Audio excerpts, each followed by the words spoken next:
1 Thessalonians chapter 5 verse 23. 1 തെസ്സലോനിക്കർ 5-ാം അധ്യായം 23-ാമത്തെ വാക്യം. സമാധാനത്തിന്റെ ദൈവം തന്നെ നിങ്ങളെ മുഴുവനും ശുദ്ധീകരിക്കുമാറാകട്ടെ. നിങ്ങളുടെ ആത്മാവും പ്രാണനും ദേഹവും അശേഷം നമ്മുടെ കർത്താവായ യേശു ക്രിസ്തുവിന്റെ പ്രത്യക്ഷതയിൽ അനിന്യമായി വെളിപ്പെടും വണ്ണം കാക്കപ്പെടുമാറാകട്ടെ. നമ്മുടെ കർത്താവിന്റെ മഹത്വ പ്രത്യക്ഷതയിൽ നമ്മൾ എങ്ങനെ ആയിരിക്കണം എന്നുള്ളതാണ് പരിശുദ്ധാത്മാവോടെ രേഖപ്പെടുത്തിയിരിക്കുന്നത്. അതിനകത്ത് ഒരല്പം പോലും മാറ്റമില്ല. there is no concession at all. അവിടെ എഴുതിയിരിക്കുന്നു അശേഷം, കംപ്ലീറ്റ്ലി, ഇൻ ഹോൾ. നമ്മുടെ ആത്മാവ് മാത്രം ശുദ്ധീകരണം പ്രാപിച്ചാൽ പോരാ, നമ്മുടെ ദേഹി മാത്രം ശുദ്ധീകരണം പ്രാപിച്ചാൽ പോരാ, നമ്മുടെ ദേഹവും ശുദ്ധീകരണം പ്രാപിക്കണം. It is something like an instruction manual. Word of God is an instruction manual. If we want it to be worked out, if we want it to be done perfectly, we need to go through every single step that is laid down by the Lord in His scripture. എന്നെ കേൾക്കുന്ന ദൈവമക്കളെ, when we buy an electrical gadget, no matter how much it costs or expensive, or whether it is expensive or cheaper, doesn't matter. If you want that gadget to be used, we need to go through the instruction manual. The same way, നമ്മുടെ ആത്മാവിന് വേണ്ടി, അല്ലെങ്കിൽ നമ്മുടെ നിത്യതയ്ക്ക് വേണ്ടി, ഇറ്റേണിറ്റിക്ക് വേണ്ടി കർത്താവ് നമുക്ക് തന്നിരിക്കുന്ന ഇൻസ്ട്രക്ഷൻസ് എഴുതിയിരിക്കുന്നതാണ് ഈ ദൈവവചനം. വളരെ ശ്രദ്ധയോടെ നമ്മളത് പഠിക്കണം.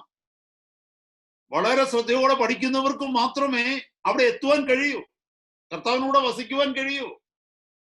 It is not something like an option whether to take or not to take. No, it is compulsory. ഇവിടെ വചനം പറയുന്നത് നോക്കിക്കേ, യേശു ക്രിസ്തുവിന്റെ പ്രത്യക്ഷതയിൽ അനന്യമായി വെളിപ്പെടും വണ്ണം കാക്കപ്പെടുമാറാകട്ടെ. അശേഷം നമ്മുടെ കർത്താവായ ഈ മൂന്ന് കാര്യങ്ങളും, all the three parts of human beings, spirit, soul and body, must be kept pure at the coming of our Lord Jesus Christ.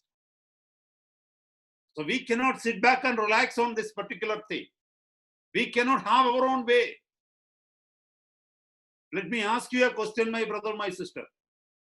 If the Lord gives you another 100 years, if the Lord is coming to you and telling you, giving you an offer, saying that I'm going to give you another 100 years with a perfect health, no sickness will be there on your body. Children, listen to me very carefully. No sickness there will be on your body. You will have lots of money, a big house, a very expensive high branded car, a very good job, and a very good husband or a very good wife, a good family life, and 100 years with that. That is one side.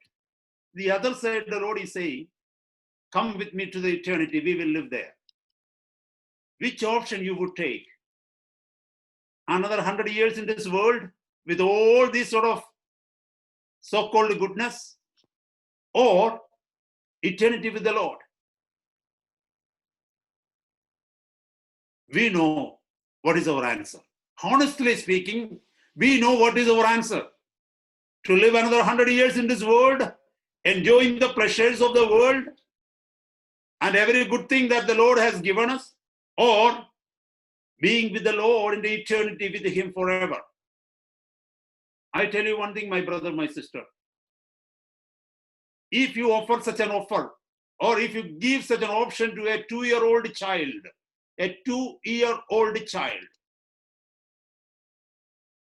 give her a pink teddy bear worth 5 pounds on one hand, and the other hand, a diamond ring worth 10 million pounds. Which one do you think this 2-year-old child will pick? 5 pound pink colored teddy bear, or a small diamond ring which costs 10 million pounds? I have no doubt to say the child will take that teddy bear, because it is very colorful, it is very attractive, and the child is attracted to that. It doesn't bother about that ring, small ring, whether it is worth 10 million or 10 billion. I'm asking you a question. What has gone wrong with that child? because the child has no wisdom to choose between the valuable and the invaluable or the cheaper thing. I tell you, my brother, my sister, this is the answer to my earlier question. When we are more attached to this world, thinking more of this world, thinking to grab more from this world, to increase so much and so much in different areas of our life, we are thinking and worrying about this earthly life, which is going to be a short while. But at the same time, many of us don't bother about the eternity which is waiting for us and where we are going to be there for an infinite time. നിത്യതയെക്കുറിച്ച് നമുക്ക് ആർക്കും പലർക്കും ബോധ്യമില്ല, കാഴ്ചപ്പാടില്ല. നമ്മുടെ ഈ ലോകത്തെക്കുറിച്ചാണ് ഇങ്ങനെ worry ചെയ്തുകൊണ്ടിരിക്കുന്നത്. വളരെ ബുദ്ധിമുട്ടുകളിലൂടെ നമ്മൾ കടന്നു പോകുമ്പോൾ ഈ ലോകത്തിലുള്ള കാര്യങ്ങളാണ് നമ്മളെ ബോധന ചെയ്തുകൊണ്ടിരിക്കുന്നത്. ഒത്തിരി നമ്മുടെ സമയം കവർന്നെടുക്കുന്ന ഈ ലോകത്തിലുള്ള കാര്യങ്ങളാണ്. നമ്മൾ സന്തോഷിക്കുവാൻ ആഗ്രഹിക്കുന്ന ഈ ലോകത്തിലുള്ള കാര്യങ്ങളിലുള്ള എൻജോയ്മെന്റില്ല. പക്ഷെ നമുക്കിത് മാറി നിത്യതയെക്കുറിച്ച് ചിന്തിക്കണമെന്നുണ്ടെങ്കിൽ we need to have the wisdom from above.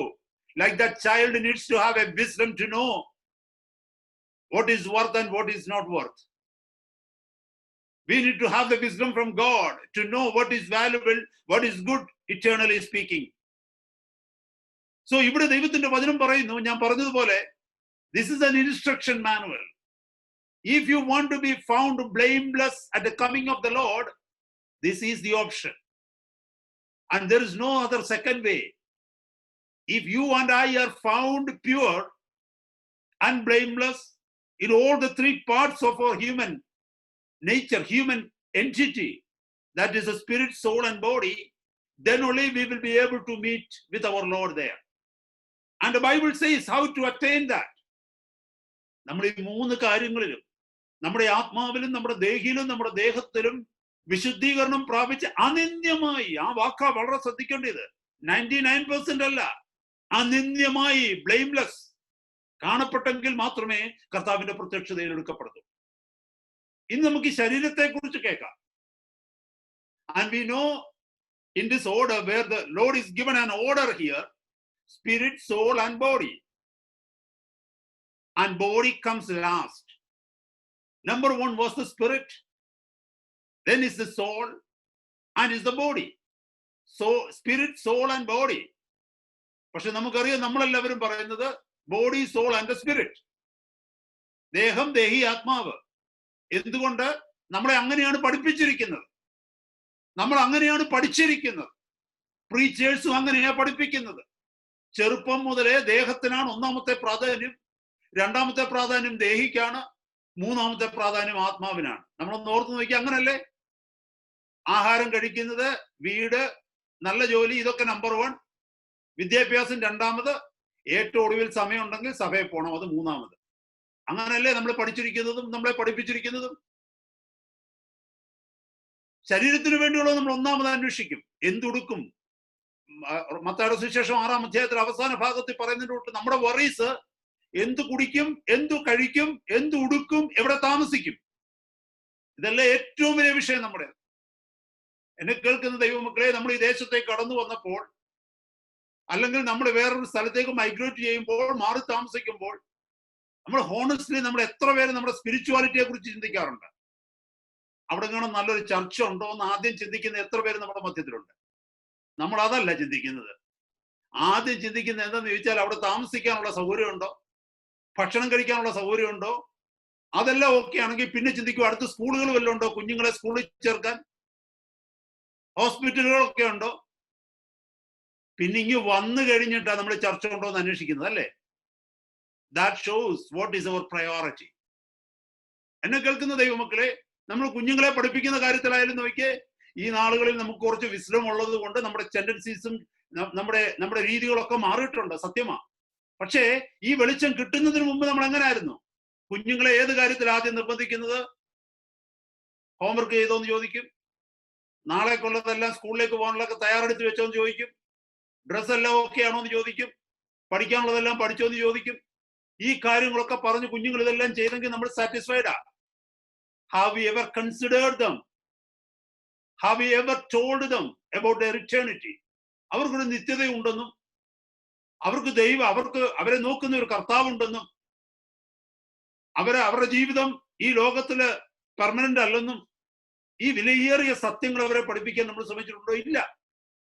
കാരണം നമുക്കത് അറിയത്തില്ലായിരുന്നു.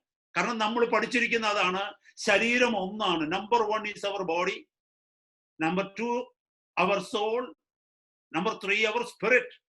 പക്ഷെ ദൈവത്തിന്റെ വചനം പഠിക്കുന്ന ഒരു വ്യക്തിക്ക് മനസ്സിലാകും, ദൈവം അങ്ങനെയല്ല പറഞ്ഞത്. Number 1 is your spirit. That is what here written. നിങ്ങളുടെ ആത്മാവും പ്രാണനും ദേഹവും. Order is like that. Man changed the order of God. Wherever man changes the order of God, there is always chaos and confusions.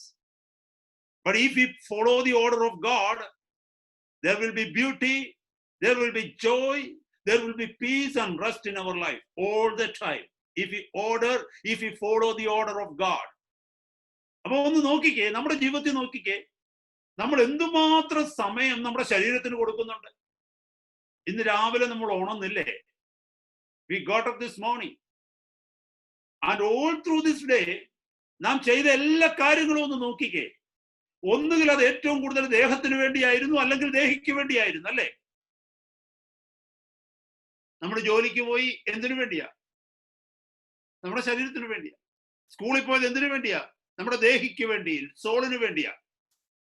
നമുക്ക് intelligence, നമ്മുടെ എന്താ പറയുന്നത്, കാര്യങ്ങൾ പഠിക്കുന്നതിന് വേണ്ടിയാ. നമ്മളെല്ലാം ഒന്ന് ചിന്തിച്ചു നോക്കി. എല്ലാം ഇന്നത്തെ പകൽക്കാലം മുഴുവനും നമ്മൾ ഇന്ന് അധ്വാനിച്ചത്, നമ്മുടെ സമയം ചെലവഴിച്ചത്, നമ്മുടെ പണം ചെലവഴിച്ചത് ആദ്യത്തെ 2 കാര്യങ്ങൾക്ക് വേണ്ടിയല്ലേ?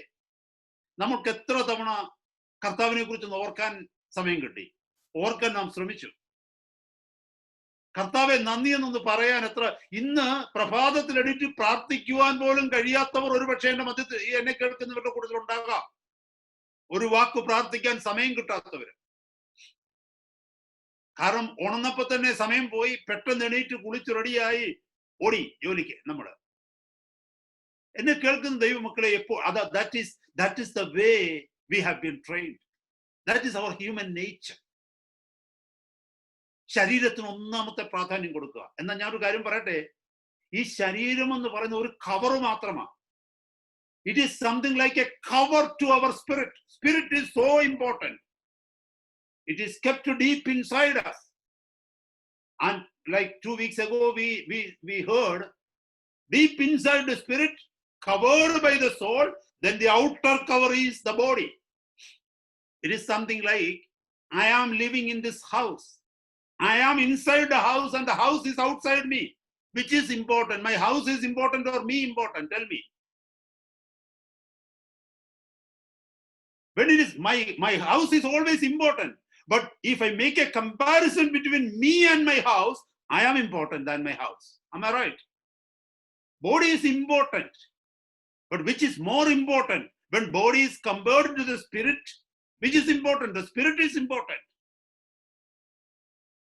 ഒരു കാര്യം ഒന്ന് ചിന്തിച്ചേ.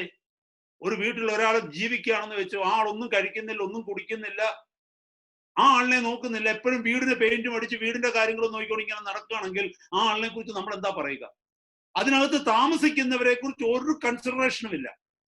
അവർക്ക് ആഹാരം കൊടുക്കുന്നില്ല, ആഹാരം പാചകം ചെയ്യുന്നില്ല, മറ്റൊരു കാര്യങ്ങളും അകത്ത് ചെയ്യുന്നില്ല, പുറത്ത് മാത്രം എല്ലാം പെയിന്റ് ചെയ്ത് ഭംഗിയാക്കി വീട് അലങ്കരിച്ച് നടക്കുകയാണെങ്കിൽ ആ ആളിനെ കുറിച്ച് നമ്മൾ എന്താ പറയുക? He is a fool. She is a fool. എന്നെ കേൾക്കുന്ന ദൈവമക്കളെ, ഇത് തന്നെയാണ് ശരീരത്തിന് വേണ്ടി ജീവിക്കുന്നവരെ കുറിച്ച് ദൈവം പറയുന്നത്. ഏറ്റവും പ്രധാനപ്പെട്ടതിനെ വിട്ടിട്ട് പ്രാധാന്യമില്ലാത്തതിനെ, നശിച്ചു പോകുന്നതിന് പിന്നാലെ ഓടുന്ന മനുഷ്യർ, അതവിടെ പറയുന്നത്. ഹല്ലേലൂയ. ഇന്നത്തെ രാത്രി ശ്രേഷ്ഠകരമായ ചില വചന സത്യങ്ങൾ നാം ഈ ഭാഗത്ത് നിന്ന് ഗ്രഹിക്കാൻ പോകുകയാണ്. എന്റെ ശരീരത്തെ ഞാൻ എങ്ങനെയാണ് അനിന്യമായി കാക്കുന്നത്? നമുക്കറിയാം, ദൈവത്തിന്റെ സാദൃശ്യത്തിലാണ് ദൈവം മനുഷ്യനെ സൃഷ്ടിച്ചത്.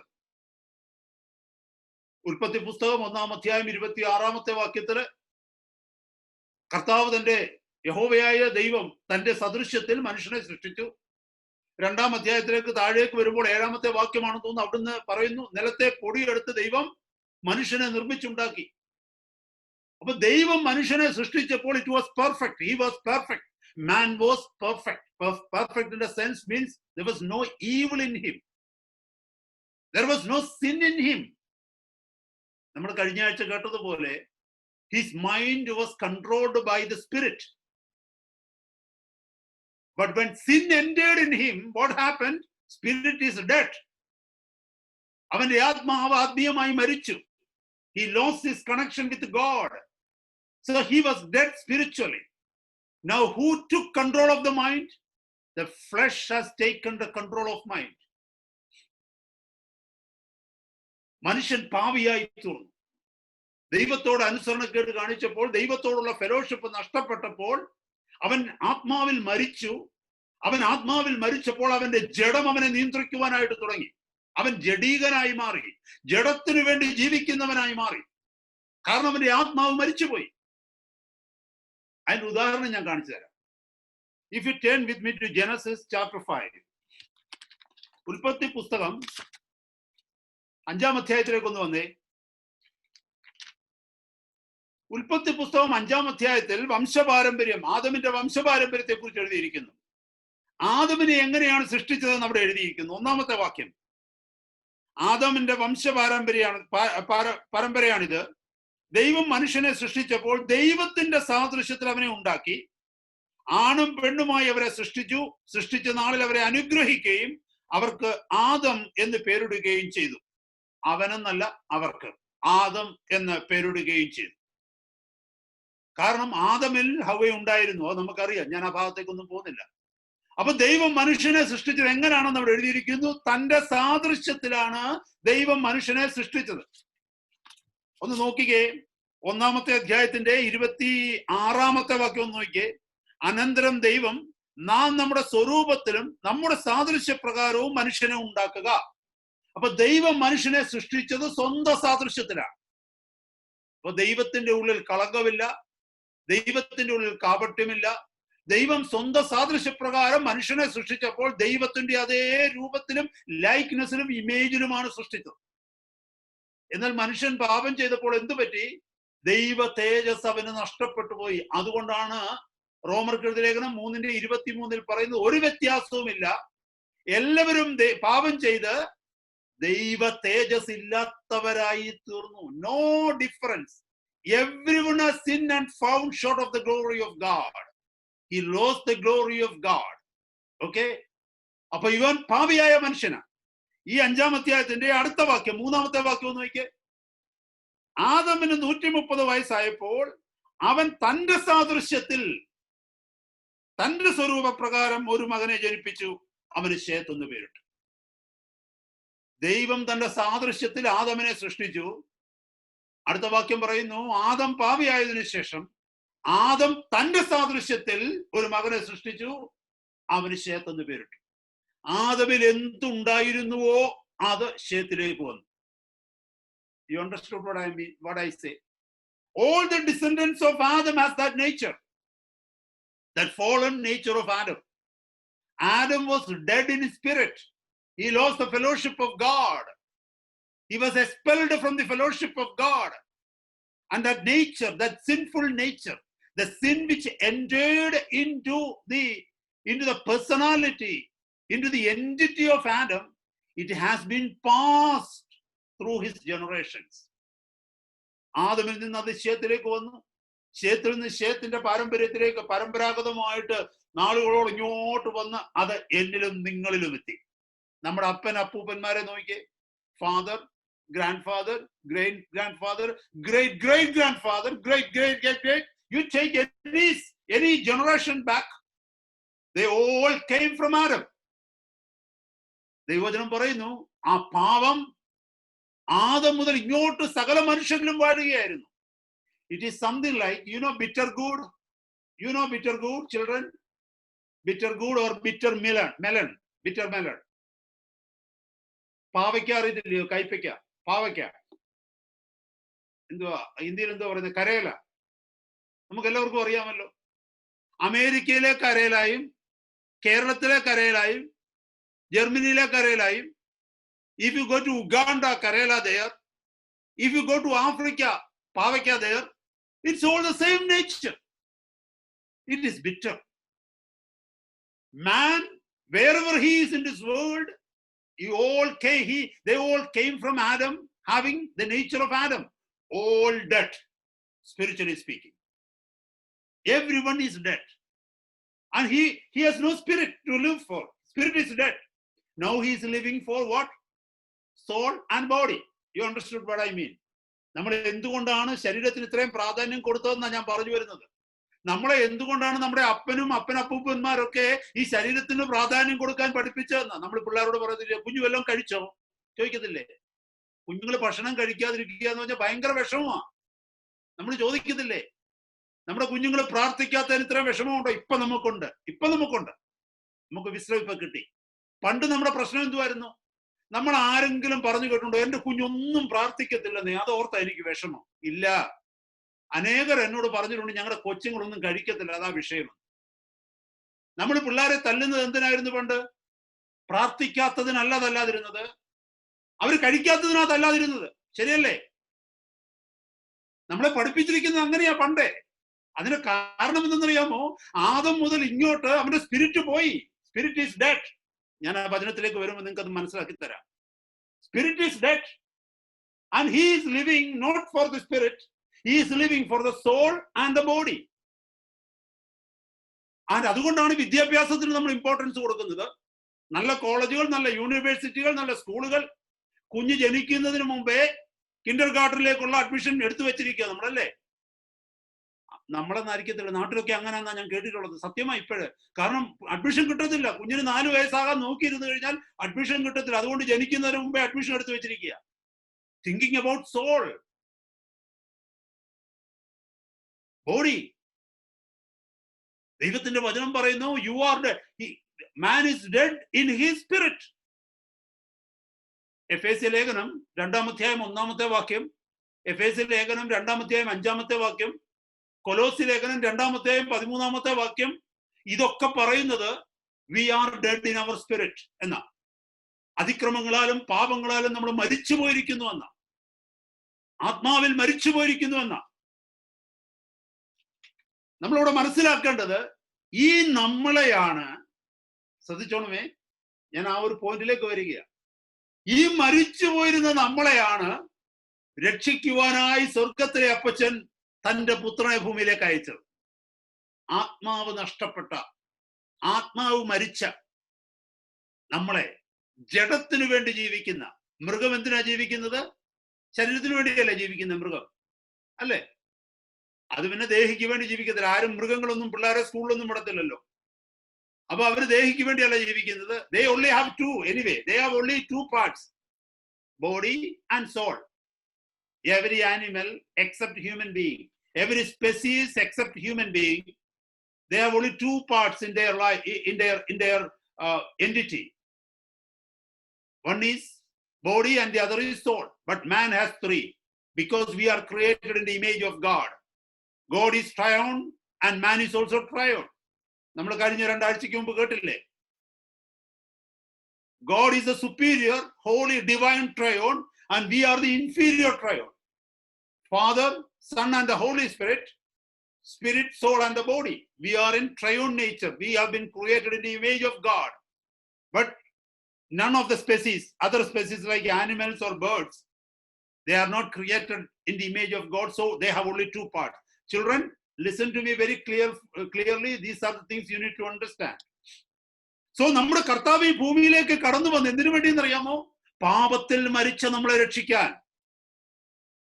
അപ്പൊ കർത്താവിന്റെ ആ ഇൻവിറ്റേഷൻ ഏറ്റെടുത്തവർ, അല്ലെങ്കിൽ ഏറ്റെടുക്കുവാൻ തക്കവണ്ണം കൃപ ലഭിച്ചവർ, അവരുടെ ഹൃദയം തുറന്നു കഴിഞ്ഞപ്പോൾ പരിശുദ്ധാത്മാവ് ഇങ്ങോട്ട് വന്നിട്ട് അകത്തേക്ക് കയറിയിട്ട് ആ മരിച്ചു കിടന്ന, ആ ഡെഡ് ആയിരുന്ന സ്പിരിറ്റിനെ റേസപ്പ് ചെയ്തു, ക്വിക്കൻ ചെയ്തു. അതാ നമ്മൾ മുമ്പേ പറഞ്ഞതുപോലെ എഫേസ്യ ലേഖനം 2:1 വായിച്ചത്. എന്താണെന്ന് അറിയാമോ? അതിക്രമങ്ങളാലും പാപങ്ങളാലും മരിച്ചവരായിരുന്ന നിങ്ങളെയും അവൻ ഉയർപ്പിച്ചു. Let me tell you one thing, my brother, my sister. If you see a dead body, what is that body needs? No beautification, no reformation. അല്ലെ? ആ ബോഡിയിൽ എന്ത് ചെയ്താലും ഒരു പ്രയോജനവുമില്ല.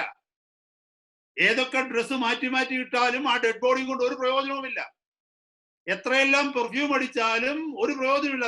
അതിന് ഫോൾ സ്മെല്ല്, നാറ്റം വരത്തില്ലെന്നേ ഉള്ളൂ, അല്ലാതെ അതും കൊണ്ട് ഒരു പ്രയോജനവുമില്ല.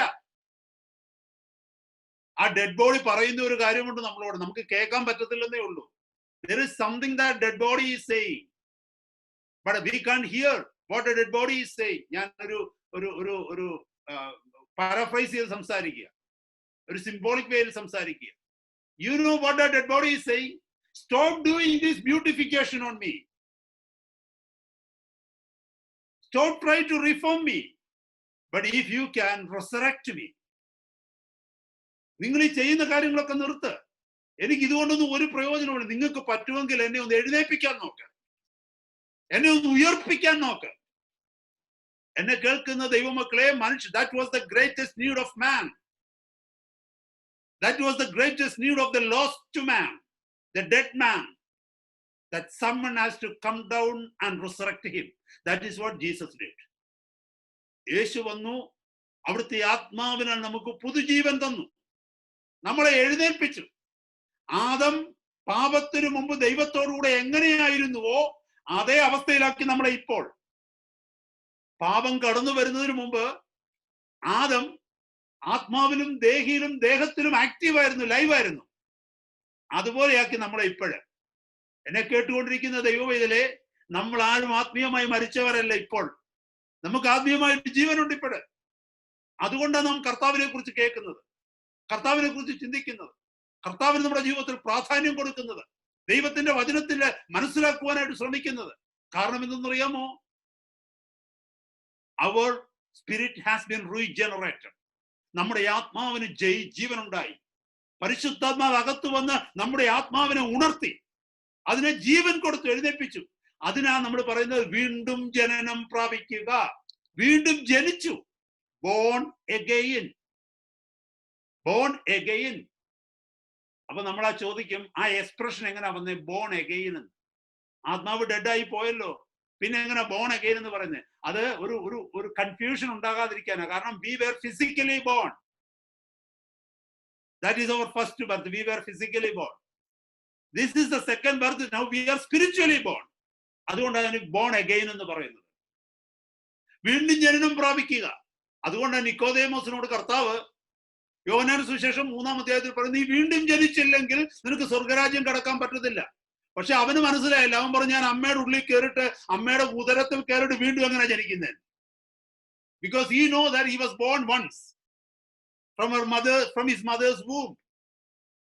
Now, though he was a scholar, he didn't understand what Jesus was trying to speak. That is the reason he asked him back, saying that, how can I get into the belly of my mother again to be born second time? So born again means spiritually born. So it is a must.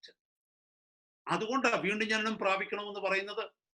അതുകൊണ്ടാ വീണ്ടും ജനിക്കണമെന്ന് പറയുന്നത്. വീണ്ടും ജനിക്കാത്ത ഒരു വ്യക്തിയുടെ ആത്മാവ് ഡെഡാണ്, ഒരു പ്രയോജനവുമില്ല. Hallelujah. അപ്പൊ അങ്ങനെയാണെങ്കിൽ നമ്മളെല്ലാം വീണ്ടും ജനിച്ചവരാ അല്ലേ? അപ്പൊ നമ്മൾ we came to that first stage of Adam. Now we have fellowship with God. We are enjoying the presence of God like Adam on the first day in the Garden of Eden. പറഞ്ഞു മനസ്സിലായല്ലോ സഹോദരങ്ങളെ? Eden തോട്ടത്തിൽ ദൈവത്തോടു കൂടെ ഒന്നാമത്തെ ദിവസം ആദം അനുഭവിച്ച ആ സന്തോഷമാണ് ദൈവവേദനയെ കൃപയാൽ നമ്മളൊക്കെ ഇന്ന് അനുഭവിക്കുന്നത്. After being born again. Hallelujah. ഇനി നമ്മൾ ചെയ്യേണ്ട കാര്യങ്ങളാണ് വളരെ ശ്രദ്ധയോടെ കേൾക്കേണ്ടത്. ഇവിടെ പരിശുദ്ധാത്മാവ് പറയുന്നു, നമ്മുടെ ആത്മാവും ദേഹിയും ദേഹവും ഇനി അശേഷം അനന്യമായി കർത്താവിന്റെ സന്നിധി കാക്കപ്പെടണം. ഇപ്പൊ നമ്മുടെ ഈ 3 കാര്യത്തിലും നമ്മൾ ആക്റ്റീവാണ്. ഇനി നമ്മൾ ഈ 3-നെയും സൂക്ഷിക്കണം. ഇതൊരിക്കലും ലോകത്തിലെ മനുഷ്യർക്ക് എഴുതിയതല്ല, ഇത് ലേഖനമാണ്, ഇത് സഭയ്ക്ക് എഴുതിയതാണ്. ലോകത്തിലെ മനുഷ്യർക്ക് എഴുതിയിരുന്നെങ്കിൽ ആത്മാവിനെ കുറിച്ച് അവിടെ എഴുതത്തില്ലായിരുന്നു. കാരണം അവരുടെ ആത്മാവ് ഡെഡാണ്. അവർക്ക് ആവശ്യം സുവിശേഷമാണ്, ലേഖനമല്ല. ഈ ലേഖനം ഒരു വ്യക്തി രക്ഷയിലേക്ക് വരുവാനുള്ളതല്ല. ലേഖനം രക്ഷയിലേക്ക് വന്നവർക്ക് വേണ്ടി എഴുതപ്പെട്ടതാണ് ലേഖനം. Epistle is written not for a Gentile, not for a heathen person to come to Christ. No. Gospels are written for that. Gospels are written to be preached in the world so that people can come to the Lord. But epistles are written to the people who are redeemed, who are saved by grace, and who are in the church. അതുകൊണ്ടാണ് അവർക്ക് എഴുതിയിരിക്കുന്നത് ഈ മൂന്ന് കാര്യങ്ങളിലും നിങ്ങൾ ഈ വിശദീകരണം പ്രാപിക്കണം. കാരണം നിങ്ങൾ ഓക്കെയാണ് ഇപ്പൊ ദൈവസന്നിധി. So what we need to do now, we are active in spirit. I hope you all understand, and ആർക്കും ബോറടിക്കുന്നില്ലെന്ന് ഞാൻ കരുതുന്നത്. വളരെ ശക്തമായ ഒരു വിഷയമാണ് നമ്മൾ പഠിച്ചുകൊണ്ടിരിക്കുന്നത് കേട്ടോ. I don't know how simply or how simple it is in presentation. I don't know. എത്ര സിമ്പിൾ ആയിട്ട് അത് പ്രസന്റ് ചെയ്യുവാൻ എനിക്ക് കഴിയുന്നു എന്ന് എനിക്ക് അറിയുന്നില്ല. I hope you all understand. പ്രാർത്ഥിച്ചുകൊണ്ടിരുന്നാൽ ഈ വിഷയം നമ്മൾ പഠിക്കണം ശക്തമായിട്ട്. എങ്കിൽ മാത്രമേ നമ്മുടെ ശരീരത്തിന് കൊടുക്കേണ്ട പ്രാധാന്യം ശരീരത്തിനും, ദേഹിക്ക് കൊടുക്കേണ്ട പ്രാധാന്യം ദേഹിക്കും, ആത്മാവിന് കൊടുക്കേണ്ട പ്രാധാന്യം ആത്മാവിനും കൊടുക്കാൻ നമുക്ക് കഴിയത്തുള്ളൂ. ഇനിയെങ്കിലും പ്രൈസ് ദി ലോർഡ്. അപ്പൊ ഇവിടെ നോക്കണം, ഇനി എന്താ ഞാൻ ചെയ്യേണ്ടത്? ഞാൻ ആത്മാവിൽ ജനിച്ചു കഴിഞ്ഞു, ഞാനൊരു ദൈവ പൈതലായി തീർന്നു. ഞാൻ ആദമിനെ പോലെ, ആദം പാപത്തിന് മുമ്പ് എങ്ങനെയായിരുന്നുവോ ദൈവത്തിന്റെ മകനായിരുന്ന ആദമിനെ പോലെ ഇപ്പൊ ഞാൻ ദൈവത്തിന്റെ മകനായി തീർന്നു. I become the son of God because I am born of God now. I am born through the Spirit of God like Adam. Now what I need to do? ഒന്ന് രണ്ട് വാക്യങ്ങളിലേക്ക് പെട്ടെന്നൊന്ന് പോകാം. റോമൻസിലേക്ക് ഒന്ന് വന്നേ വേഗം. സമയത്തിന്റെ പരിമിതി ഉണ്ടെങ്കിൽ തന്നെയും ചില വാക്യങ്ങൾ നമുക്ക് നോക്കാതിരിക്കാൻ പറ്റില്ല. റോമർക്കെഴുതിയ ലേഖനത്തിലേക്ക് ഒന്ന് വന്നേ. റോമർക്കെഴുതിയ ലേഖനം 8-ാം അധ്യായം 13-ാമത്തെ വാക്യം. Book of Romans chapter 8 verse 13. വളരെ ശക്തമായ ഒരു താക്കീതാണ്. ആത്മാവിൽ വീണ്ടും ജനനം പ്രാപിച്ചവരായ നമ്മൾ ഇനി എന്താ ചെയ്യേണ്ടത്? നിങ്ങൾ മീൻസ് വിശ്വാസികൾ, ദൈവസഭയിലുള്ള ദൈവജനം, നിങ്ങളും ഞാനും. നിങ്ങൾ ജഡത്തെ അനുസരിച്ച് നടക്കുന്നുവെങ്കിൽ മരിക്കും. എങ്ങനെ മരിക്കുമെന്നാ? ഭൗതികമായി മരിക്കുമെന്നല്ല. വീണ്ടും നിന്റെ ആത്മാവ് മരിച്ചു പോകും. വീണ്ടും നിന്റെ ആത്മാവ് ഡെഡായി പോകും. നിങ്ങൾ ജഡത്തെ അനുസരിച്ച് നടക്കുന്നുവെങ്കിൽ മരിക്കും നിശ്ചയം. ആത്മാവിനാൽ ശരീരത്തിന്റെ പ്രവൃത്തികളെ മരിപ്പിക്കുന്നുവെങ്കിലോ നിങ്ങൾ ജീവിക്കും. നമുക്ക് തന്നിരിക്കുന്ന വാണിംഗ. പണ്ട് എങ്ങനെയായിരുന്നു നമ്മൾ ജീവിച്ചത്? നമ്മൾ ജഡത്തെ അനുസരിച്ചാണ് ജീവിച്ചത്. ഫ്ലഷ്. ഒരു മിനിറ്റ് ഞാൻ ഫ്ലഷിനെ കുറിച്ചൊന്ന് പറയാൻ ആഗ്രഹിക്കുന്നു. എന്താണ് ഈ ഫ്ലഷ്? ഫ്ലഷ് എന്ന് പറയുന്നത് നമ്മുടെ ഈ ബോഡിയിലെ ഒരു നേച്ചറാണ്. This is the nature of the body. Nature of the body. അതിനെക്കുറിച്ച് പറയണമെന്നുണ്ടെങ്കിൽ ദൈവത്തിന്റെ വചനം ഗലാത്യ ലേഖനം 5-ാം അധ്യായം നമ്മൾ പഠിച്ചു കഴിഞ്ഞാൽ നമുക്കത് മനസ്സിലാവും. ഗലാത്യ ലേഖനത്തിൽ 5-ാം അധ്യായത്തിലെ 16 മുതലുള്ള വാക്യങ്ങളിൽ ജഡത്തിന്റെ പ്രവൃത്തികളെ കുറിച്ച് പറയുന്നുണ്ട്. ജഡത്തിന്റെ ഇച്ഛ. There is a nature in the flesh. ഒരു കാര്യം ഞാൻ പറയാം അതിന് ഉദാഹരണമായിട്ട്. You know a terrorist. Everyone is afraid of a terrorist. He has a gun. Probably he has a couple of bombs with him. Maybe some grenades are with him. And he must be, he must be a fighter. So everyone is scared of him. Think that the same person who is a scary man, people are afraid of him, if that person is dead. നിങ്ങൾ കണ്ടിട്ടുണ്ട് ചില ടെററിസ്റ്റിനെയൊക്കെ പോലീസുകാർ കൊല്ലുകയോ military ഒക്കെ കൊല്ലുന്നത്. കൊന്നിട്ട് അവിടെ ഇടുമ്പോ എന്തോ പറ്റുമെന്ന് അറിയാമോ? His dead body is lying there with all the outfits. He has the gun there. He has the grenades there. He has some, all sort of things are there. He is lying on the road somewhere, on the field somewhere, with all these outfittings. ഒരു ഭീകരനെ, ഒരു ടെററിസ്റ്റിനെ military വെടിവെച്ചിടുകയാണെങ്കിൽ അയാൾ അതേ ആ ഇട്ടിരിക്കുന്ന ഡ്രസ്സോട് കൂടി തന്നെയാ വീഴുന്നത്. ആ ഡെഡ് ബോഡിയെ, ആ ബോഡിയിലേക്ക് നോക്കിക്കഴിഞ്ഞാൽ അതിൽ ഗണ്ണുണ്ട്. ആ ബോഡിയിലോട്ട് നോക്കിക്കഴിഞ്ഞാൽ ഗ്രാനേഡ്സ് ഉണ്ട്, ബോംബുകളെല്ലാം ഉണ്ട്. പക്ഷെ ആർക്കെങ്കിലും പേടിയുണ്ടോ ഇപ്പൊ അയാളെ? Is anybody afraid of that person? He has bomb now. He has gun. He has everything. But nobody is afraid now because that nature is gone. He is dead. The one who was making him a terrorist, he is gone now. You understood what I am saying? The nature of that body, the nature that we had inherited from Adam, that is called a flesh. ആ ഫ്ലഷിന് എപ്പോഴും നേച്ചറാ. എന്താണെന്നറിയാമോ? എന്തെങ്കിലുമൊക്കെ ഈ ബോഡിക്ക് സന്തോഷം വരുന്നത് കാണാൻ, ഈ ബോഡിക്ക് സന്തോഷം വരുന്നത് കേൾക്കാൻ, ഈ ബോഡിക്ക് സന്തോഷം തരുന്നതിന് വേണ്ടി ജീവിക്കാൻ. കാരണം എന്താ? ആത്മാവ് ഡെഡായി പോയി. ഇപ്പൊ ആത്മാവിനെ അനുസരിച്ചല്ല നമ്മൾ ആത്മാവിലേക്ക് പോകുന്നേ ഇല്ല. നമ്മൾ ബോഡിക്ക് വേണ്ടി ജീവിക്കുന്നവരാ. That fleshly nature. ഇവിടെ പരിശുദ്ധാത്മാവ് പറയുകയാണ്, now your spirit is active. Now you are supposed to be under the control of your spirit through the Holy Spirit of God, because anyway your spirit is weak, you know, and you need the power of Holy Spirit on your side. അവിടെ നോക്കിക്കഴിഞ്ഞാൽ capital S ആ എഴുതിയിരിക്കുന്നത്. ദൈവത്തിന്റെ പരിശുദ്ധാത്മാവിന്റെ ശക്തി നമ്മുടെ കൂടെ വരണം, എങ്കിൽ മാത്രമേ ഈ ജഡത്തെ നമുക്ക് നിയന്ത്രിക്കാൻ പറ്റത്തുള്ളൂ. കൃപ നമുക്ക്, അതിന് വേറൊരു പേരാണ് പറയുന്നത്, grace. The power of Holy Spirit is called grace. So we need to grace to overcome the work of the flesh. അപ്പൊ ഇവിടെ പരിശുദ്ധാത്മാവ് പറയുന്നു, നിങ്ങൾ ദൈവത്തിന്റെ ആത്മാവിന്റെ ശക്തിയാൽ ജഡത്തിന്റെ പ്രവൃത്തികളെ അതിജീവിച്ചാൽ നിങ്ങൾ ജീവിക്കും. എങ്ങനെ ജീവിക്കുമെന്ന്? ആത്മാവിൽ ജീവിക്കും. അതല്ല നിങ്ങൾ പഴയതുപോലെ ജഡത്തിന്റെ ഉത്തേജനത്തിനനുസരിച്ച്, ശരീരം പറയുന്നതനുസരിച്ച്, ജഡത്തിന്റെ ഇഷ്ടം പറയുന്നതിനനുസരിച്ച് ജീവിക്കുകയാണെങ്കിൽ നിങ്ങൾ മരിക്കും നിശ്ചയം. എന്നെ കേൾക്കുന്ന ദൈവമൈതലേ, ഒരിക്കൽ നമ്മൾ മരിച്ചവരായിരുന്നു. കർത്താവ് കൃപയാൽ കൃപയാൽ കൃപയാൽ നമ്മളെ ജീവിപ്പിച്ചു. വീണ്ടും നമ്മൾ ഈ ശരീരത്തിന് കീഴ്പ്പെട്ട് ഈ ജഡത്തിന്റെ ഇഷ്ടത്തിന് വേണ്ടി ജീവിക്കുകയാണെങ്കിൽ വീണ്ടും നമ്മൾ ആ മരണത്തിലേക്ക് പോകുമെന്നാണ് ഇവിടെ എഴുതിയിരിക്കുന്നത്. ഇതൊരു വലിയ തിയോളജിയാ കേട്ടോ. അനേകർ തിയോളജി പഠിപ്പിക്കുന്നുണ്ട്. ഒരിക്കൽ ബോൺ അഗൈൻ ആയിക്കഴിഞ്ഞാൽ, ഒരിക്കൽ ജീവന്റെ പുസ്തകത്തിൽ പേരെഴുതി കഴിഞ്ഞാൽ അത് അവിടെ കിടക്കുമെന്നാ. പക്ഷെ ഈ വചനം പറയുന്നത് നിങ്ങൾ മരിക്കും നിശ്ചയം. There is all possibility that you could be dead if you don't obey the word of God, if you don't take our life seriously, if you don't walk according to the Spirit, if we are living according to the deeds, according to the promptings of our flesh, we will die definite. അതായി വാക്യം എഴുതിയേക്കുന്നത്. അല്ലെങ്കിൽ നിങ്ങളൊന്ന് സൂക്ഷിച്ചു നോക്കിക്കേ. അവിടെ എഴുതിയിരിക്കുന്നു, നിങ്ങൾ ജഡത്തെ അനുസരിച്ച് ജീവിക്കുന്നുവെങ്കിൽ മരിക്കും. ഒരിക്കൽ വീണ്ടും ജനനം പ്രാപിച്ച വ്യക്തി മരിക്കത്തില്ലെന്നുണ്ടെങ്കിൽ മരിക്കുമെന്ന് ഇവിടെ എഴുതി വെക്കുമോ പരിശുദ്ധാത്മാവ്? എഴുതി വെക്കത്തില്ല. You will die. If you live in sin you will die. Praise the Lord. അവിടെ നോക്കിക്കേ, അതിന് ആത്മാവിനാൽ ശരീരത്തിന്റെ പ്രവൃത്തികളെ മരിപ്പിക്കുന്നു. ശരീരത്തിന്റെ പ്രവൃത്തി എന്ന് പറഞ്ഞാൽ ജഡത്തിന്റെ പ്രവൃത്തികളെ മരിപ്പിക്കുന്നു എങ്കിൽ നിങ്ങൾ ജീവിക്കും.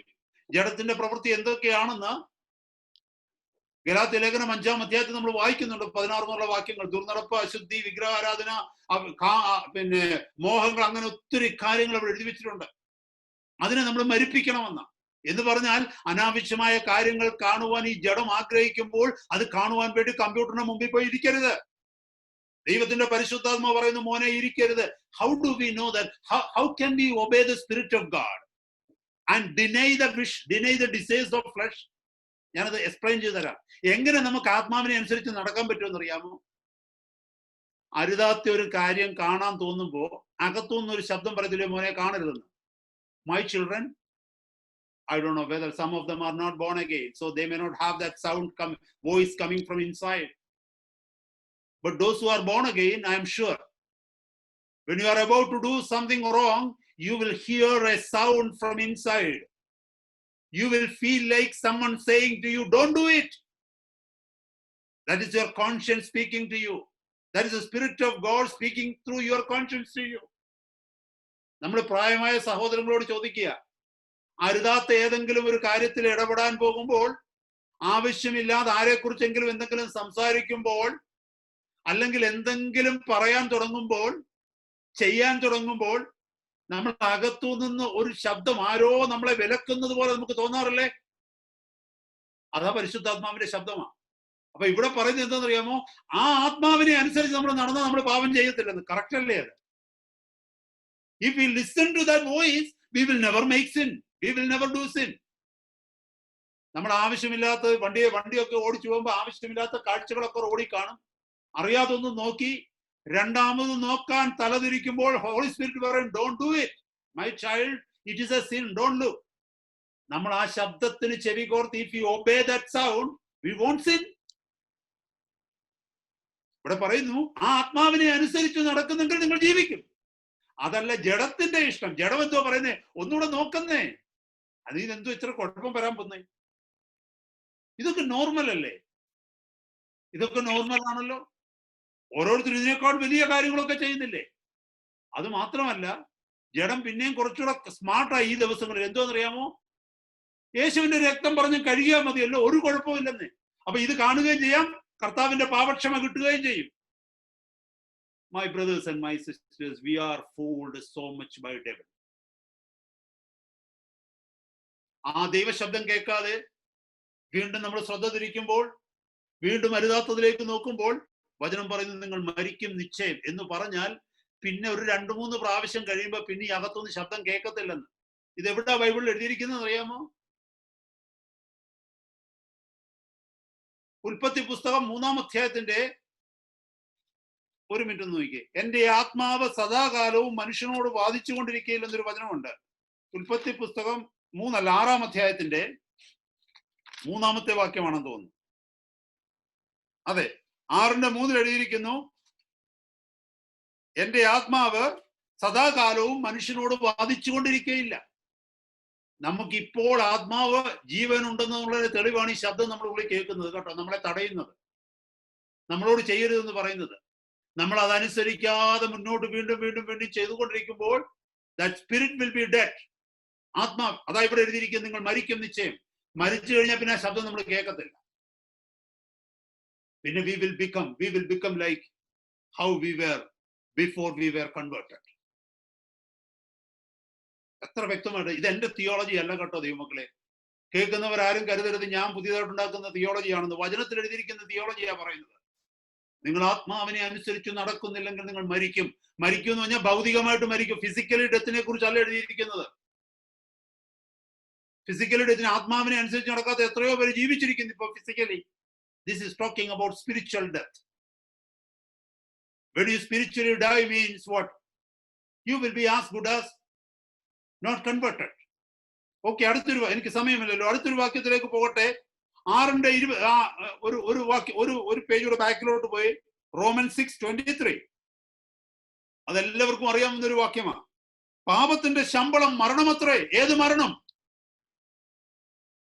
When we see, അവിടെ എഴുതിയിരിക്കുന്നത് wages of sin is death. What death? It is not physical death.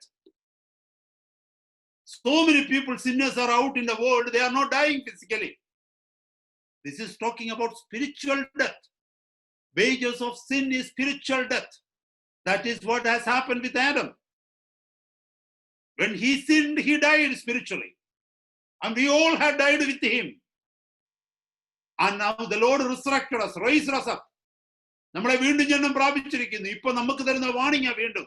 ഇനി നീ പാപത്തിൽ വീണാൽ നീ മരിക്കും. കാരണം പാപത്തിന്റെ ശമ്പളം മരണമാണ്. എത്ര വലിയ വാണിംഗ്! ഇത് ആർക്ക് എഴുതിയിരിക്കുന്നത് നോക്കിയ ദൈവമക്കളെ? ദൈവസഭയ്ക്ക് എഴുതിയിരിക്കുന്നതാണ്. Romans, church in the Romans. And it is given to us by grace of God for us to read it and study, because it is written to the church. If we sin, if we keep sinning, we will die. My brothers and my sisters, take sin seriously. നമ്മുടെ ചർച്ചില് അത് മാത്രമേ പഠിപ്പിക്കുന്നുള്ളൂ. Take sin seriously. Never play around with sin. It is like an atom bomb, dynamite. If you play more with this, it will explode on you. You will be killed. And it will be very difficult for you to be born again. കാരണം ദൈവവചനം പറയുന്നുണ്ട്. പത്രോസിന്റെ ലേഖനമൊക്കെ, ഞാൻ ആ ഭാഗത്തേക്ക് പോകുന്നില്ല. എബ്രായ ലേഖനം 10-ാം അധ്യായം 6 മുതലുള്ള വാക്യങ്ങളൊക്കെ നിങ്ങളൊന്ന് വായിച്ചു നോക്കിയാൽ മനസ്സിലാവും. ഒരിക്കൽ ഈ പ്രകാശനം ലഭിച്ചിട്ട് പിന്നീട് പോയി പാപം ചെയ്താൽ പിന്നെ എന്തോ വരുന്നെന്നുള്ള അവിടെ എഴുതി വെച്ചിട്ടുണ്ട്. പിന്നെ അവനെ രക്ഷയിലേക്ക് കൊണ്ടുവരുവാൻ കഴിയുന്നതല്ല.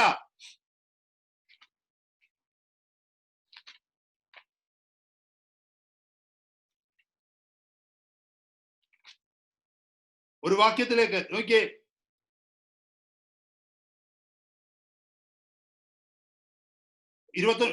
ഈ വാക്യം ഒന്ന് വായിച്ചേ. എബ്രായ ലേഖനം 10-ാം അധ്യായം 20-ാമത്തെ വാക്യം, 29-ാമത്തെ വാക്യം, 26 മുതലുള്ള വാക്യം നോക്കിയേ. 10-ന്റെ 26.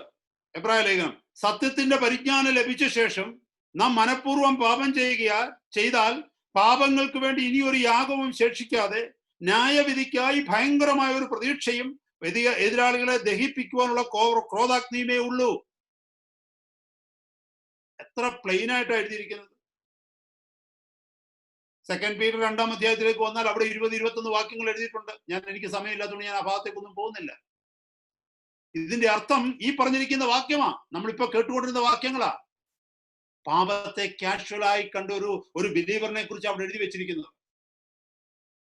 പാപത്തിൽ വീണുപോകുന്ന മനഃപൂർവ്വം പാപം ചെയ്യുന്നവർ. നോക്കിയേ, മനഃപൂർവ്വം പാപം ചെയ്താൽ, അങ്ങനെ എഴുതിയിരിക്കുന്നത്.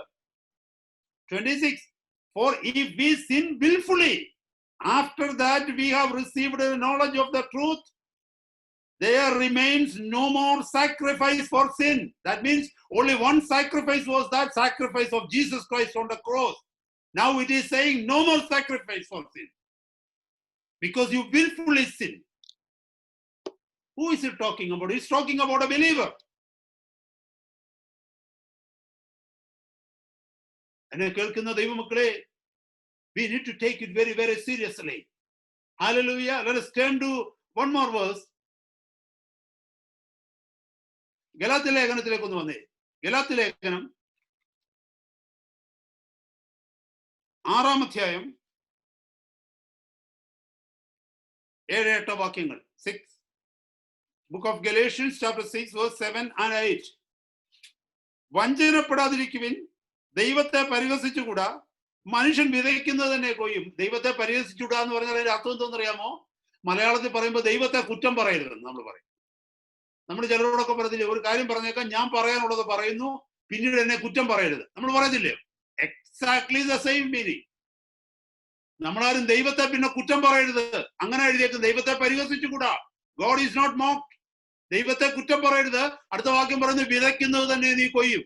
What ever you sow you will reap it. എന്നിട്ട് അടുത്ത വാക്യം നോക്കിയേ, 8-ാമത്തെ വാക്യം. ജഡത്തിൽ വിതയ്ക്കുന്നവൻ ജഡത്തിൽ നിന്ന് നാശം കൊയ്യും, ആത്മാവിൽ വിതയ്ക്കുന്നവൻ ആത്മാവിൽ നിന്ന് നിത്യജീവനെ കൊയ്യും. If we sow to the flesh, we will reap destruction, death. If we sow to the spirit, we will reap eternal life. നമ്മൾ വളരെ ശ്രദ്ധയോടെ കേൾക്കണം. അതുകൊണ്ട് ആ മേളത്തെ പാരഗ്രാഫിൽ 5-ാമത്തെ അധ്യായത്തിൽ 16-17 വാക്യങ്ങളൊന്ന് നോക്കിയേ. ഗലേഷ്യൻസ് അഗൈൻ ഒരു 2-3 പാസേജ് മുകളിൽ എഴുതിയേക്ക് നോക്കിയേ. 5 Galatians, book of Galatians chapter 5 verse 16 and 17. ആത്മാവിനെ അനുസരിച്ച് നടക്കുവിൻ, എന്നാൽ നിങ്ങൾ ജഡത്തിന്റെ മോഹം നിവർത്തിക്കുകയില്ല എന്ന് ഞാൻ പറയുന്നു. For this I say then, walk in the spirit and you shall not fulfill the lust of the flesh. മുമ്പേ പറഞ്ഞതുപോലെ നാം എന്തെങ്കിലും തെറ്റ് ചെയ്യുവാൻ പ്ലാൻ ചെയ്യുമ്പോൾ ഉള്ളിൽ നിന്ന് നമ്മുടെ ആത്മാവ്, ദൈവത്തിന്റെ പരിശുദ്ധാത്മാവിന്റെ ആത്മാവ് നമ്മളോട് പറയുന്നു, മോനെ ചെയ്യരുത്. ആ ആത്മാവിനെ അനുസരിച്ച് നടന്നാൽ നാം ജഡത്തിന്റെ മോഹങ്ങളെ നിവർത്തിക്കത്തില്ലെന്നാ പറയുന്നു. എന്നിട്ട് താഴെ പറയുന്നു, ജഡാഭിലാഷം ആത്മാവിനും ആത്മാഭിലാഷം ജഡത്തിനും വിരോധമായിരിക്കുന്നു. എന്നിട്ട് ജഡത്തിന്റെ പ്രവൃത്തികൾ ആ 18 ആർക്കെങ്കിലും അറിയണമെങ്കിൽ എന്താണ് ഈ ജഡത്തിന്റെ പ്രവൃത്തി എന്ന് പറയുന്നത് എന്താണെന്ന് അറിയണമെങ്കിൽ അടുത്ത വാക്യങ്ങളിലെ താഴേക്ക് എഴുതിയിരിക്കുന്നു, 19 മുതലുള്ള വാക്യങ്ങൾ. If anyone wants to know what are the works of the flesh, നമ്മൾ കുറെ നേരം കൊണ്ട് കേൾക്കുന്നല്ലോ ജഡത്തിന്റെ പ്രവൃത്തികളെന്ന്.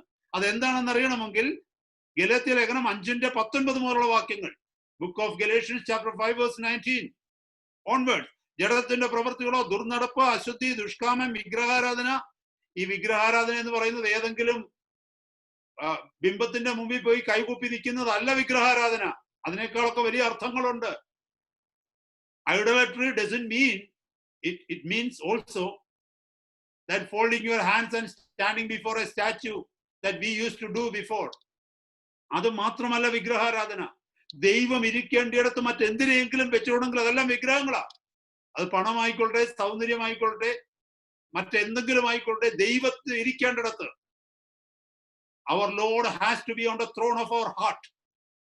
And if something else is in our heart where the Lord is supposed to sit, we are an idolater, idol worshipper. ഇവിടെ നോക്കിയേ, വിഗ്രഹാരാധന, ആഭിചാരത്തിനൊക്കെ ഒത്തിരി അർത്ഥമുണ്ട്. പക, പിണക്കം, ജാലശങ്ക, ക്രോധം, ശാഠ്യം, ദ്വന്ദ്വപക്ഷം, ഭിന്നത, ഇതൊക്കെ ഇഷ്ടം പോലുണ്ട് സഭകളില്. പിണക്കമില്ലയോ?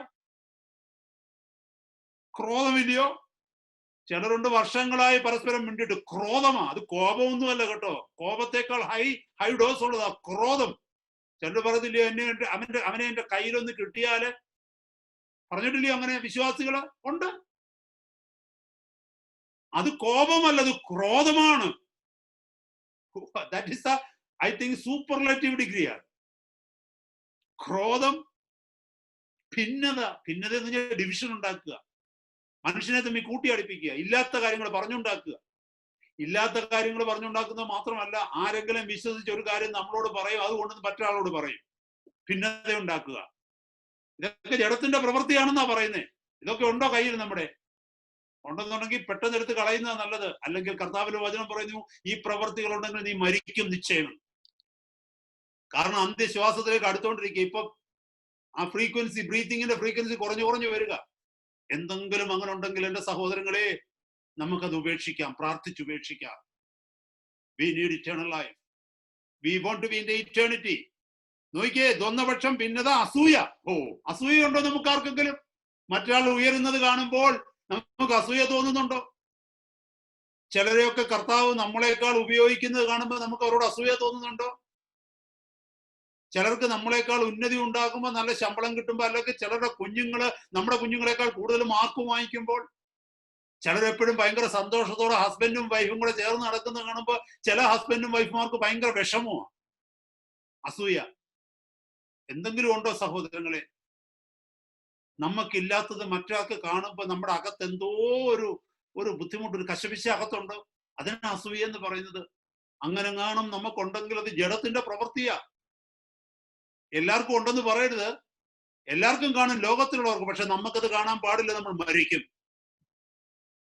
ഇവിടെ എഴുതിയിരിക്കുന്നു, അസൂയ, മദ്യപാനം, വെറുക്കൂത്ത്, ഇങ്ങനെ ഒത്തിരി കാര്യങ്ങളുണ്ട്. അവിടെ അടുത്ത വാക്യം നോക്കിയേ, ഈ വക പ്രവർത്തിക്കുന്നവൻ ദൈവരാജ്യം അവകാശമാക്കുകയില്ല.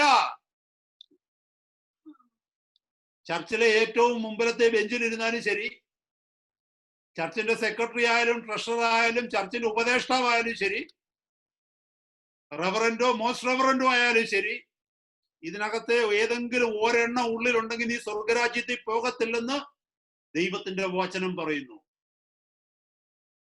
ഇംഗ്ലീഷിലൂടെ ഒന്ന് വായിക്കാം കുഞ്ഞുങ്ങൾക്ക് മനസ്സിലാകാൻ വേണ്ടി. Idolatry, witchcraft, hatred, variance, emulations, wrath, strife, seditions, heresies, envyings, murders, drunkenness, revelings, and such like, of the which I tell you before, as I have also told you in the time past. കാരണം പണ്ടൊരു warning തന്നതാണ്. Again I am warning you. That is what it means. That they which do such things shall not inherit the kingdom of God. Underline. Children, underline that verse. My brothers and my sisters, underline that verse. No matter how much we say about us, no matter how many sermons I am preaching, no matter how much beautifully you sing songs, or how many people you brought to Christ, if you or I have any of these, we will never inherit the kingdom of God. This is the Holy Spirit of God saying. He has written in the scripture. വേഗം മുന്നോട്ട് പോകട്ടെ, നമ്മുടെ സമയം മുന്നോട്ട് പോകുന്നല്ലോ. ഒരു വാക്യം കൂടെ ഒന്ന് എടുക്കട്ടെ ഞാൻ ആ ഭാഗവുമായിട്ട് ബന്ധപ്പെട്ട്, എന്നിട്ട് പെട്ടെന്ന് ഞാൻ പോവാം മുന്നോട്ട്. റോമൻസ്, ബുക്ക് ഓഫ് റോമൻസ് നമ്മൾ ബ്യൂട്ടിഫുൾ ആകട്ടോ. It is a gospel. ഞാൻ അതിനെ കുറിച്ച് കൂടുതൽ പറയാൻ നമുക്ക് സമയമില്ലല്ലോ. റോമൻസ് 13 ഒന്ന് വന്നേ. റോമൻസ് 13:14. റോമൻസ് 13:14. അവിടെ ഒന്ന് വായിച്ചു നോക്കിയേ. 13:14 റോമൻസ്. കർത്താവായ യേശു ക്രിസ്തുവിനെ തന്നെ ധരിച്ചുകൊള്ളുവിൻ, മോഹങ്ങൾ ജനിക്കുമാറ് ജഡത്തിനായി ചിന്തിക്കരുത്. നമുക്ക് തന്നിരിക്കുന്ന warning. Put you on the Lord Jesus Christ and make not provision for the flesh to fulfill the lust thereof. എന്നെ കേൾക്കുന്ന ദൈവമക്കളെ, നമുക്കറിയാം നമുക്ക് ടെംപ്റ്റേഷൻസ് ഉണ്ടാകുന്ന സാഹചര്യങ്ങൾ. അതിനെ ഒഴിവാക്കുക. നമുക്ക് ടെംപ്ടേഷൻ വരുമെന്ന് തോന്നുന്ന ഉടനെ തന്നെ അവിടുന്ന് എഴുന്നേറ്റ് പൊക്കോണം. നമുക്കറിയാം ചിലരോട് സംസാരിച്ചു കഴിഞ്ഞാൽ ആവശ്യമില്ലാത്ത പ്രശ്നം ഉണ്ടാകുമോ? ആ സംസാരം ഒഴിവാക്കിയേക്കണം. നമുക്കറിയാം ചില ഫോൺ കോൾസ് നമ്മൾ ചെയ്തു കഴിഞ്ഞാൽ ആവശ്യമില്ലാത്തൊക്കെ നമ്മൾ സംസാരിക്കേണ്ടി വരും. Stop that phone calls, avoid it. നമുക്കറിയാം ചില സ്ഥലങ്ങളിലേക്ക് പോയി കഴിഞ്ഞാൽ പ്രശ്നങ്ങൾ ഉണ്ടാകും. വീക്കായിട്ടുള്ളവർ കാണും. കമ്പ്യൂട്ടറിന് മുമ്പിൽ ഇരുന്നാൽ പ്രശ്നം ഉണ്ടാകുമെന്ന് തോന്നിയാൽ കമ്പ്യൂട്ടർ ഓൺ ചെയ്യരുത്.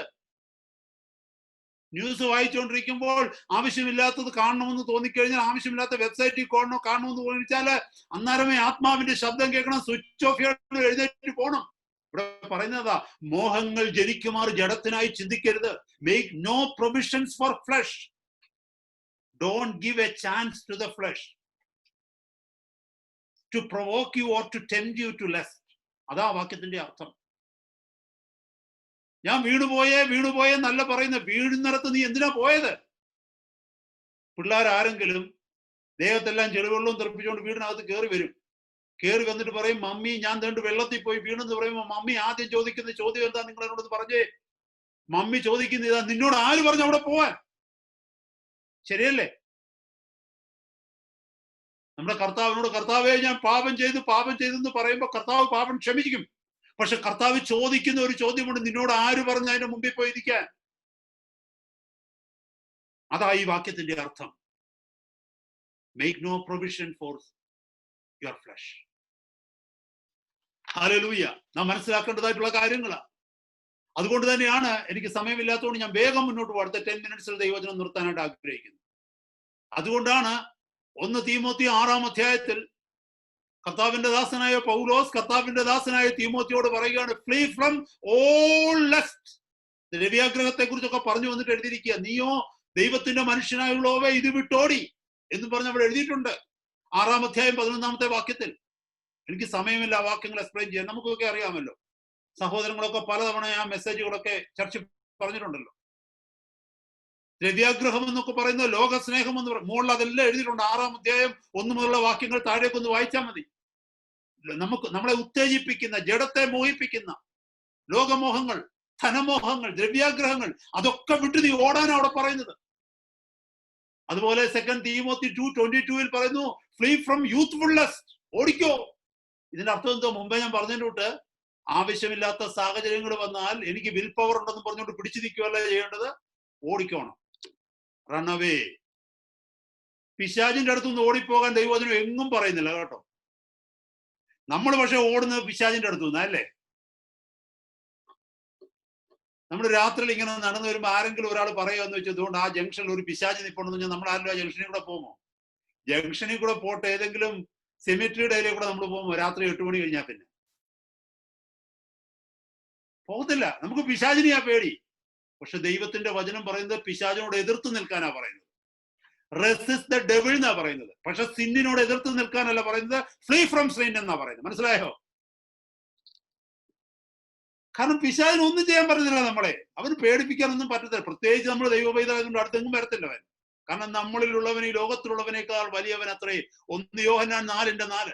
The one who is in us is greater than the one who is in this world. അപ്പൊ നമ്മളിലുള്ളവനെ കണ്ടാ പിശാച് വരത്തില്ല. പക്ഷെ സിൻ അങ്ങനല്ല. കാരണം നമ്മളിൽ ഒരുത്തനുണ്ട് ജഡം. അതുകൊണ്ട് പിശാചിന് ഇതിനകത്ത് ഒരു വലിയ പിടി കിടപ്പുണ്ട്, നമ്മുടെ ജഡം ഉള്ളത് കൊണ്ട്. അതുകൊണ്ടാ പറയുന്നത്, ഫ്ലീ ഫ്രം ഹിം. ഓടിക്കോ അവന്റെ അടുത്തുനിന്ന്. ഇതറിയാവുന്ന പൗലോസ് മറ്റുള്ളവരോട് ഉപദേശം മാത്രം പറയുന്നവനല്ല, സ്വന്തം ജീവിതത്തിൽ ഈ ഉപദേശം അപ്ലൈ ചെയ്യുന്നവനാ പൗലോസ് എല്ലാവരോടും പറഞ്ഞു ഓടിക്കോ ഓടിക്കോ ഓടിക്കോ. പിന്നെ പൗലോസ് എന്തുവാ ചെയ്തെന്നറിയാമോ? ശ്രദ്ധിച്ചു കേൾക്കണമേ സഹോദരങ്ങളെ. പൗലോസ് എന്താ ചെയ്തത്? 1 കൊരിന്ത്യർ 9:27 ഒരു വാക്യം പറയുന്നു. 1 Corinthians 9:27. മറ്റുള്ളവരോട് പ്രസംഗിച്ച ശേഷം ഞാൻ തന്നെ കൊള്ളരുതാത്തവനായി തീരാതിരിപ്പാൻ എന്റെ ശരീരത്തെ ദണ്ഡിപ്പിച്ച് അടിമയാക്കുക അത്രേ ചെയ്യുന്നത്. Praise the Lord. കാരണം കർത്താവിന്റെ ദാസനായ പൗലോസിന് അറിയാം താനും ഒരു മനുഷ്യനാ, താനും വീണു പോകുമെന്ന്. അതുകൊണ്ട് ഞാൻ വീഴാതിരിപ്പാൻ എന്റെ ശരീരത്തെ, എന്റെ ജഡത്തെ എന്ന് പറഞ്ഞാൽ ഈ കാണുന്ന ശരീരത്തെ കല്ലിട്ടിടിച്ചെന്നല്ല, എന്റെ ജഡത്തെ, എന്റെ ഫ്ലഷിനെ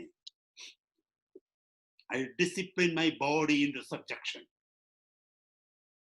After preaching to others, I myself may become a castaway, so I am disciplining my body to subjection. I am bringing my body into captivity to my spirit.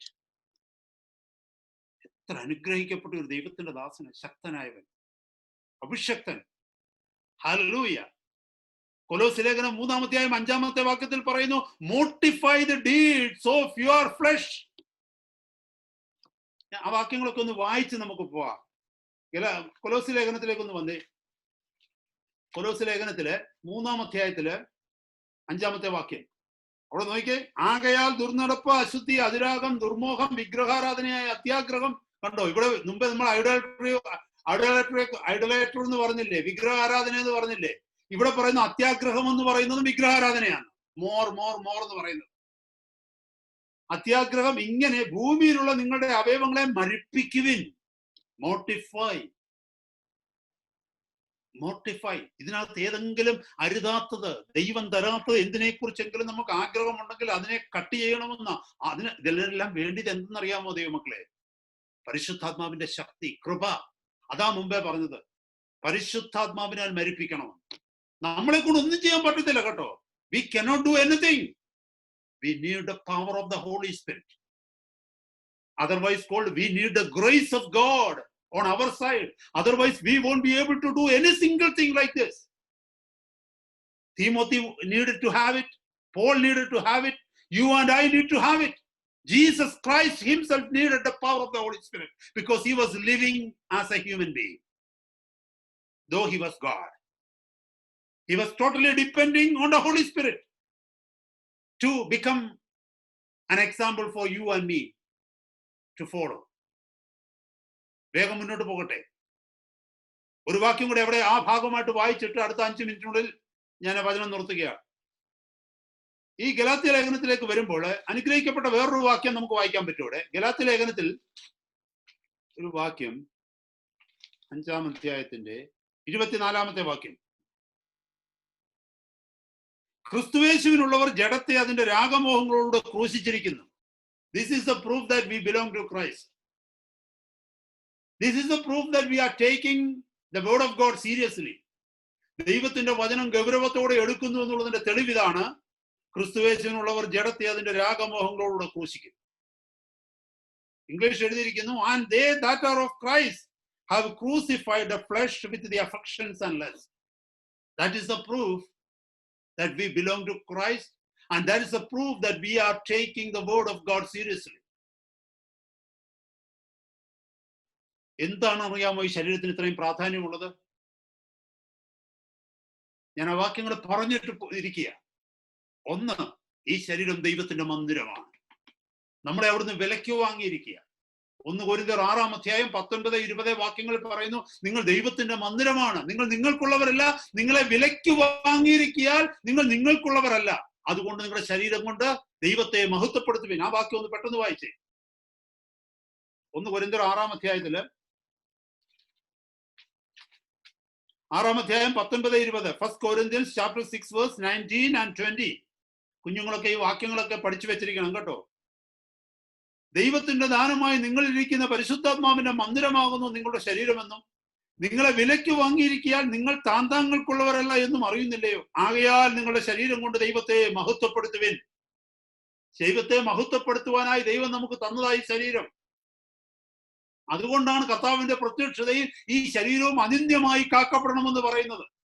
അത് അവിടുത്തെ മന്ദിരമാണ്, ദൈവത്തിന്റെ മന്ദിരമാണ്. ദൈവം വിലയ്ക്ക് വാങ്ങിയിരിക്കുക. It is not us, ours. അടുത്തൊരു വാക്യത്തിൽ റോമർ 12-ാം അധ്യായം 1-2 വാക്യങ്ങൾ നമുക്കറിയാം. നമ്മുടെ ആരാധന, ഈ ശരീരത്തെ ദൈവസന്നിധിയിൽ സമർപ്പിക്കുന്നതാണ് ആരാധന. സഹോദരന്മാരെ, ദൈവത്തിന്റെ മനസ്സലിവ് ഓർമ്മിപ്പിച്ച് ഞാൻ നിങ്ങളെ പ്രബോധിപ്പിക്കുന്നു, നിങ്ങൾ ബുദ്ധിയുള്ള ആരാധനയായി നിങ്ങളുടെ ശരീരങ്ങളെ ജീവനും വിശുദ്ധിയും ദൈവത്തിന് പ്രസാദവുമുള്ള യാഗമായി സമർപ്പിപ്പിൻ. നിങ്ങളുടെ ശരീരങ്ങളെ, again there, I beseech you, brethren, by the mercies of God, present your bodies a living sacrifice, holy and acceptable before God. ശരീരത്തെ സമർപ്പിക്കണമെന്ന് അതൊക്കെ പറയുന്ന ഒത്തിരി കാര്യങ്ങളുണ്ട് ദൈവമക്കളെ അതിനകത്ത്. നമ്മുടെ കണ്ണ് ദൈവസന്നിധി സമർപ്പിക്കുക, ചെവി, നമ്മുടെ അവയവങ്ങൾ ഓരോന്നും കർത്താവിന്റെ യാഗപീഠത്തിൽ കൊടുത്തിട്ട് പറയുക, കർത്താവെ ഞാൻ ഇതിനെ യാഗമായി സമർപ്പിക്കുക. യാഗമായി സമർപ്പിക്കുന്നത് കൊണ്ട് കർത്താവിന്റെ മന്ദിരത്തിൽ യാഗമായിട്ടൊരു വസ്തുവിനെ സമർപ്പിച്ചു കഴിഞ്ഞാൽ തിരിച്ചു പോകുമ്പോൾ അത് എടുത്തുകൊണ്ട് പോകാൻ പറ്റത്തില്ല, ചാരം മാത്രമേ കാണത്തുള്ളൂ.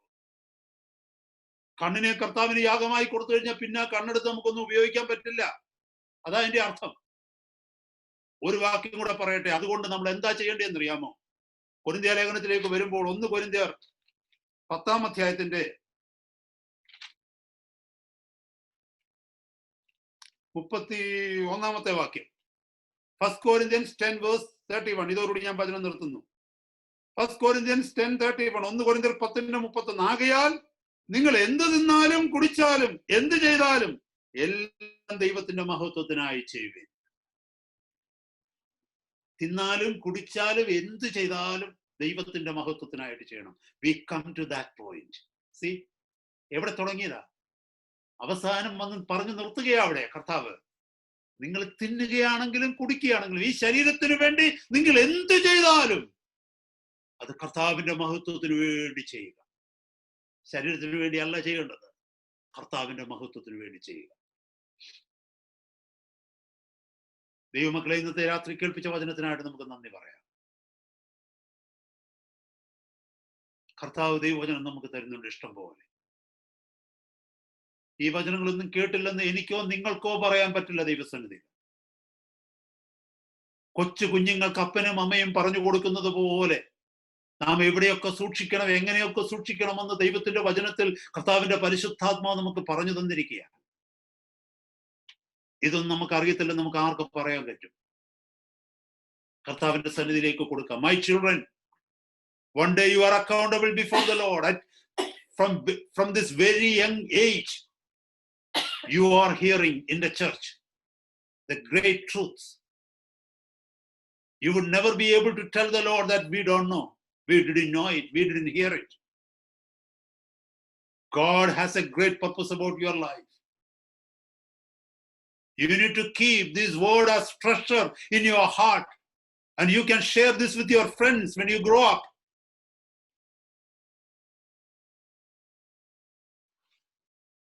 കർത്താവ് നമ്മളെ അനുഗ്രഹിക്കട്ടെ.